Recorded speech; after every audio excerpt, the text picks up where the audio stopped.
Is the Google Assistant actually calling a real salon to schedule the appointment for you?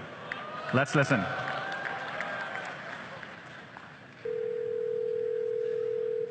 So how can I help you? Hi, I'm calling to book a women's haircut for a client. I'm looking for something on May 3rd. Sure, give me 1 second. Mm-hmm.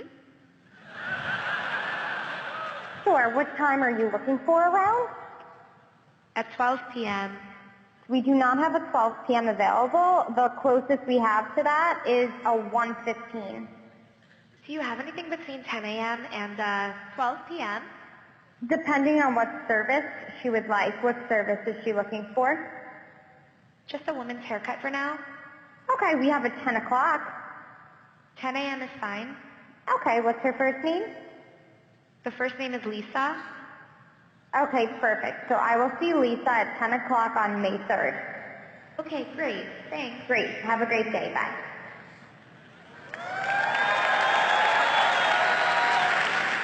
Let me give you another example. Let's say you want to call a restaurant, but maybe it's a small restaurant which is not easily available to book online.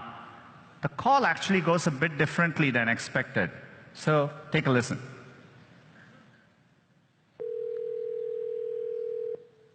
See how may I help you? Hi, I'd like to reserve a table for Wednesday the 7th. For 7 people? It's for 4 people. 4 people when? Next Wednesday at 6 p.m. Oh, actually we reserve for after 5 people. For 4 people you can come. How long is the wait usually to be seated?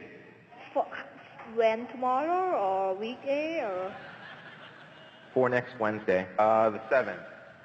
Oh no, it's not too busy. You can come for 4 people, okay? Oh, I gotcha. Thanks. Yep. Bye bye.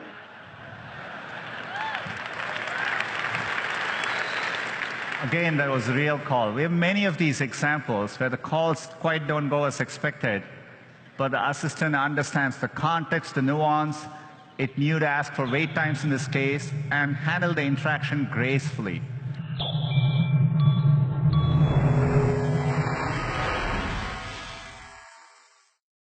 Knowledge Empower.